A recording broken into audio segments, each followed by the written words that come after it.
Hello everybody, welcome back. In this video we are looking at the NBA slate for Tuesday. We just have a 5-gamer tonight, but let's get into it.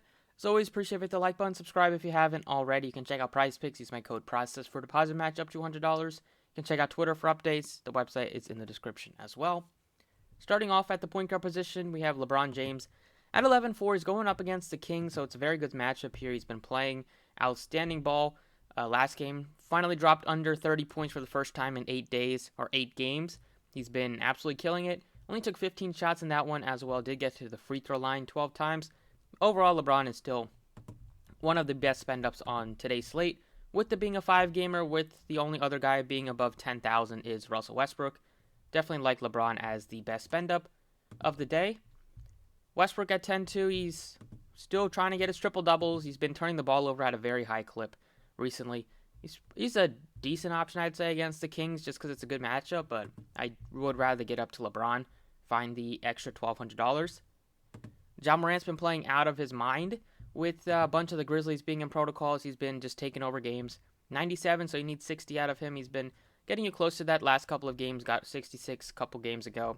He's been shooting the ball really efficiently.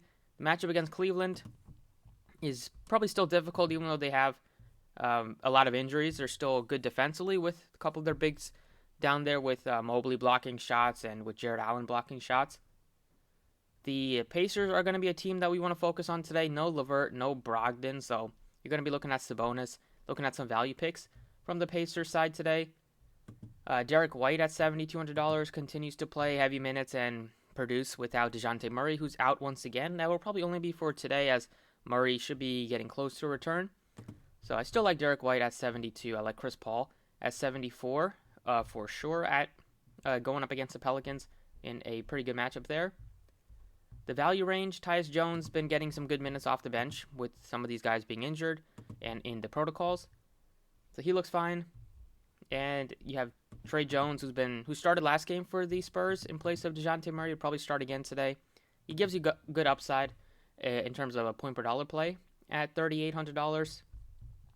And then you have Kiefer Skikes at $3,500, who played 35 minutes, starting in place of Brogdon last game, and he'll probably start again today.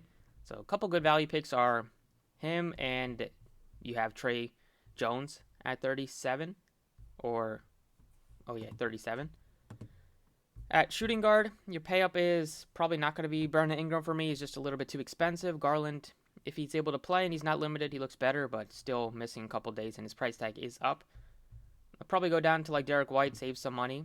Continues to put up close to 40, if not more than 40 most nights, without DeJounte Murray in a pretty good matchup against Toronto. Other plays at shooting guard would be Desmond Bane, who continues to hit his threes, been one of the best shooters in the NBA this year, 42% almost from distance, shooting 90% from the free throw line, playing heavy minutes with all these guys being unavailable for the Grizzlies. So I like his price tag. I like Alec Burks at 63, even though he comes off the bench there. You don't have Kemba. They don't have Randall. They're still without Rose for a few weeks. Other plays for the value range would be like Washington Jr. from the Pacers side as well at 4,000. Oh, he's only point guard eligible, but he's somebody that we can talk about at point guard, or you can consider at point guard as well. If Cedi Osman's able to suit up today, he didn't take part in practice, but if he's able to suit up, there's a chance he might even start because they lost Isaac Okoro for a few weeks. And Osman has been he's been decent in some games that he's given minutes and given the start. Small forward, looking at like OG, I think it looks better than Scotty Barnes, than Brandon Ingram. If you're not going to try to get up to LeBron. In the 5K range, RJ Barrett looks fine just because he's going to get more usage today, and just without the other guys that shoot a lot and take a lot of usage. The value range, Justin Holiday at 49 is fine at his price tag. If Jeremy Lamb happens to be able to play, he looks better at 43. And at the bottom, you have nobody that looks too appealing. I think Tilly's probably power forward eligible. Yeah, he started last game. He's 33. He could give you some upside there. Right now, just give me LeBron at 11-4. Power forward, I like Sabonis at 99. You can probably save some money and go down in the 5K range for like Jalen Smith, who been starting at center, and they don't have the other two centers today. Both of those guys are unavailable. No JaVale McGee, and Aiden is still in protocols, so I don't think he'll be able to get cleared. So if those guys are still unavailable, then play Jalen Smith, who's finally starting to get the playing time that the Suns drafted him, I think, in the first round, like the top 10 picks. And he was finally starting to get a chance in his opportunity. Wasn't getting that opportunity with Aiden and McGee there, but with those guys out, he's getting his opportunity. He's not shooting. He's shooting threes, but he shouldn't be. Only 15% from there, but he's a guy that can get you some block shots, get you a lot of rebounds, double-double at $5,500 going up against Valanciunas. For the value range, probably look at like Tilly if you needed to go there at $3,300. You have Bagley's been starting, but he's not been playing heavy minutes, and then maybe you can look to Obi Toppin, who had a good game, but the other two games that he started didn't do much. At center, I like Sabonis at 99. Go with a value pick. You can go with Miles Turner in the 6K range. Kind of like Jakob Poeltl's price as well at only 61, going up against his former team in Toronto. Might have some revenge on his mind. He sometimes gets into foul trouble, and that limits his playing time. But I still like him at this price tag when he's averaging well over a point per minute fantasy-wise on the season. He's still struggling with his free throws. I mean, this is just insane. Worst case, he should be 50%. But he's shooting 36% from the free throw line. But even if he misses some free throws, he's probably still going to get you a bunch of rebounds, get you some baskets, some putbacks, get you a couple of defensive stats. So at 61, I feel pretty good about his price.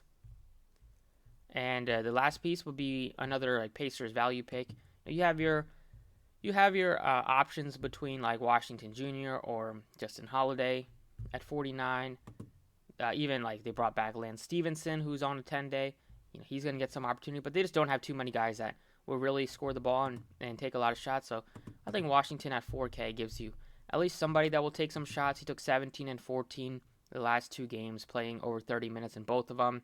And after 3 of 14 shooting performance, he bounced back with an 8 of 17, 28 fantasy points. Price tag went up a little bit to 4K, but the matchup last game was kind of tough against Cleveland. Still semi-tough against the Knicks, but they are dealing with some injuries that I think this game will be closer than it would have been. So that's about it for the DraftKings side. Let's go over to FanDuel. All right, on FanDuel, point guard plays. Russell Westbrook's at a good price tag at 9K. I like John Morant.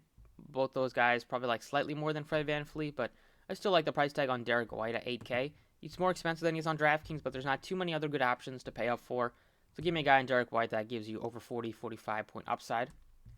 Other guys would be Chris Paul, De'Aaron Fox in the 7K range. And the value range, don't have too much besides like Tyus Jones. You can look to Trey Jones. You can look to Skykes from the Pacers side. At shooting guard, your most expensive guys are Devin Booker, Josh Hart somehow. Hart is the same price tag as Devin Booker. Definitely go Devin Booker over Josh Hart. I'd go Garland over Josh Hart. I would even probably go Desmond Bane. In the 5K and 6K range, you're looking at Alec Burks, RJ Barrett as some mid-range plays. Monk's been getting more playing time, but he's priced where he's probably even a little bit overpriced at 56. So he's a pass. There's Denzel Valentine. I think he just got waived, so he's not going to be in consideration. Grimes, 5K is fine, but he might as well just get up to like Burks or Barrett in that situation. I like Holiday just because he's going to get some good minutes, and at 46, he can get you some defensive stats with some blocks and steals, probably steals. Right now, don't have too many great options. I'm just going to plug in Desmond Bane at 72. Small forward, I like OG Anunoby's price at 64. If you're not going to get up to LeBron, give me like OG at a very nice discount, who still gives you big upside with the blocks and steals, can hit some threes. He's been shooting the ball a lot better, and he does give you over 40 point upside. Missed a long stretch of games, but he's come back and played 35 and 30. So not too much concern that he's going to be on a minutes limit. Other guys would be Burks, Barrett. Value range, you can go to Cam Johnson, you can go to Markkanen. But let's see if Osman is small forward eligible, and if he plays. He's 51, so he's kind of priced similar to Markkanen. Power forward, you have LeBron and Sabonis. Both guys you can make a case to pay up for. If you wanted to go with the value range, you have a couple of guys in the 5 and 6K range, like Jalen Smith at 58, who I like, just because he's going to play center minutes. You're playing him at power forward. Matchup against the Pelicans is a good one, and he's playing for something. He's playing for playing time, and he's playing for basically the rest of his NBA career. So he should be motivated and looking to continue his strong play. I like Toppin at 53, although he might get more owned today after people look at his last game score. But previous couple games he didn't do much, but they just don't have too many other bodies right now on New York. And last but not least, at center, Sabonis looks great. You can go Miles Turner. Valanciunas is affordable, but I still like Jakob Poeltl's price on both sides. He's same price tag on both. He gets a good matchup against Toronto. The Toronto's can play small at times with Siakam at the 5, but even if they have Birch there, or even if they have whoever else they have at center between Precious Achiuwa, whether they have Precious Achiuwa, Birch, or they play small with Siakam, I still like Poeltl against those guys, and 61 is not expensive for a guy that does give you over 40-point upside, even has a couple of games over 50 if he gets into a block party. And then Damian Jones, last guy to mention, just because he's been starting. Tristan Thompson is now out of the rotation and had a lot going on in his personal life. But that is about it for the video. Thank you for watching. Best of luck tonight. You can stay tuned for updates on Twitter, and I'll see you all next time.